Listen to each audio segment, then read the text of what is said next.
Hello, Lou Hamilton from Audible Elegance in Cincinnati, Ohio. We are located in Montgomery, Ohio, a couple doors north of the Montgomery Inn and across the street from Montgomery Cyclery. Please enjoy the YouTube videos we've been producing, and please do subscribe. We really do need subscribers. You can also catch additional information and articles on X and on Instagram, on Twitter.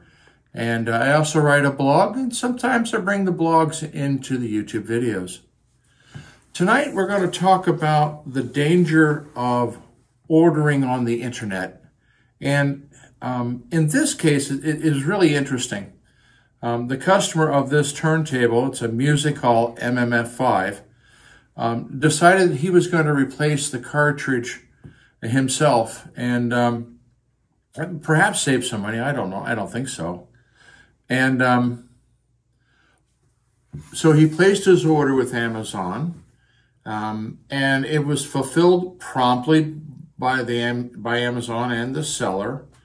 The cartridge was received, and so from the standpoint of buying it from the internet from Amazon, everything was perfect. I have no bones to pick with those folks, okay? Don't get me wrong, although I have my druthers, because he actually ordered a cartridge we sell here. And the sad part is that he got himself into more trouble and more problems by trying to do it himself than letting a professional like us take care of it. And what's not uncommon on phono cartridges is that the pins on the cartridge themselves, where you attach the lead wires, are of different diameter.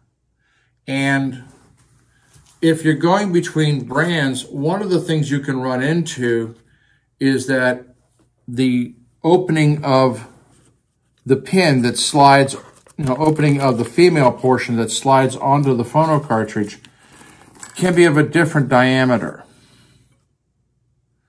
And this particular set that we picked up was actually designed for Technics turntables, so it's appropriate to go on the double pins because they use pins on the head shell area, and then whatever happens on the cartridge, well, that's where we're going.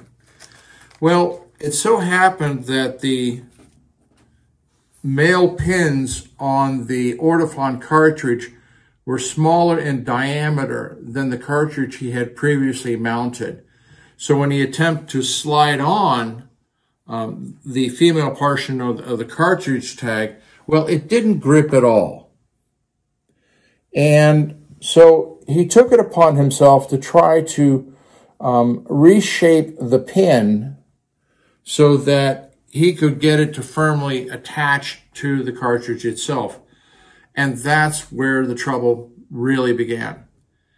And so rather than having the proper tools and understanding how much care needed to be done and trying to close up a pin, he used standard household pliers, and the next thing you know, he mashed it.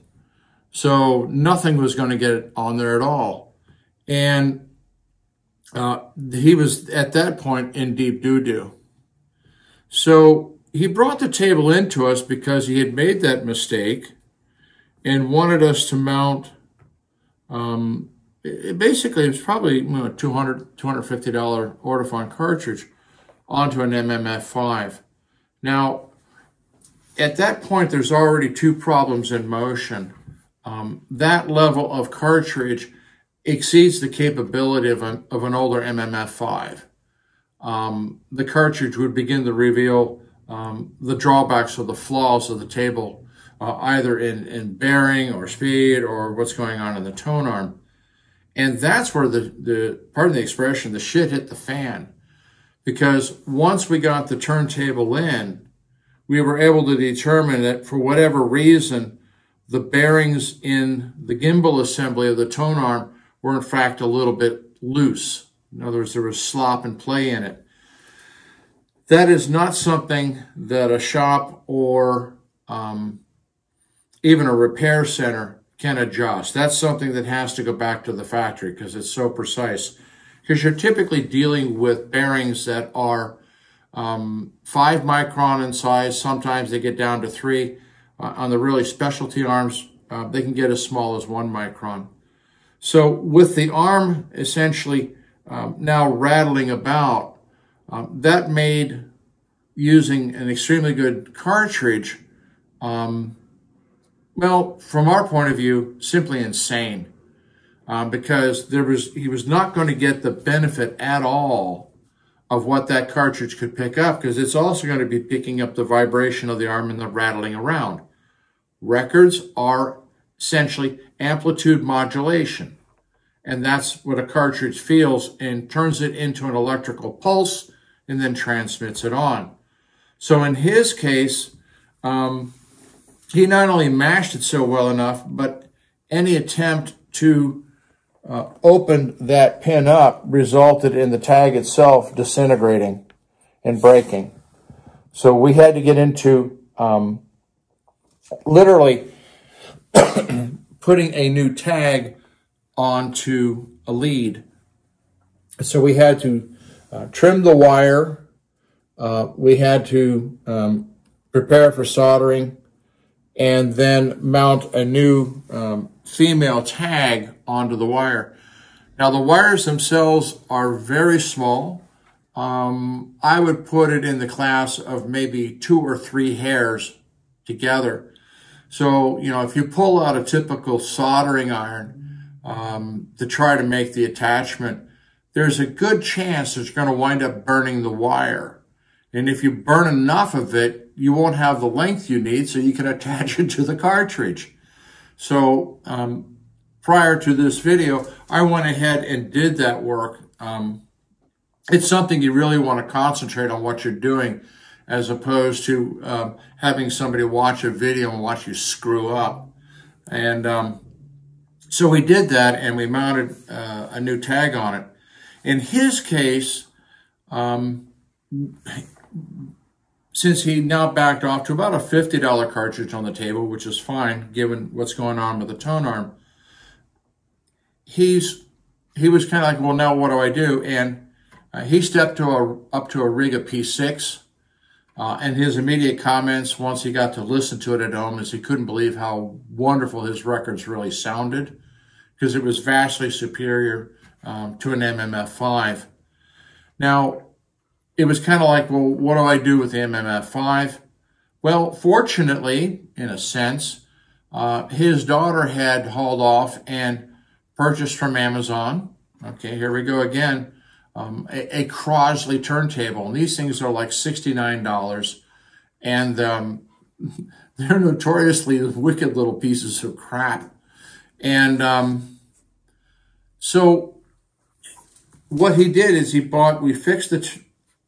we mounted a new cartridge, an inexpensive one, on an arm that isn't quite right. And he's going to give this turntable to his daughter to enjoy. And the Crosley, I don't know where she lives, so I don't know which Goodwill you need to go to. But that's what's going to happen to it. You know, it's just a piece of crap. I've seen a couple of them. And so, I mean, if you're going to mail order a turntable and a cheapie, you know, please, $69, you know, you can't even get a respectable meal for 2 people for $69. So let's think about this, because you're typically spending $20 or $30 for a record these days. So, you know, hello. The dog's cheap, the food's expensive. But the real thrust of this video is, you know, if you need a cartridge for your turntable, you know, it's really best in the hands of somebody who knows what they're doing and why they're doing it. Because we have the equipment to get the set point down, so the cartridge is not too far out or not too far in. It doesn't track the right angle. You can look at another one of my videos where I talk about that. And we can do the job right. And on the case of Audible Elegance, you know, we're not going to mount a cartridge that you bought from somebody else that we sell. It's just not fair. We make our living taking care of everything, and we don't want to be responsible for receiving a cartridge that we determine is defective, and they do happen. And that puts the owner, us, and the seller into this tirade of who's responsible for what happened. And it might not even be the seller, it may have come from the factory that way. And in 2 cases, that's in fact what happened. So buy your phono cartridge, from an authorized dealer for it, have him mount it, make sure that it's properly set up, and there you go. So in his case, him trying to save, us mounting the cartridge, well, he got a much better turntable, so we can't include that. But it's going to cost him, a couple $100 for all the work that had to go in to fix all this crap. So it's not worth it. Do it right, make it simple, get back to listening to music. There we are.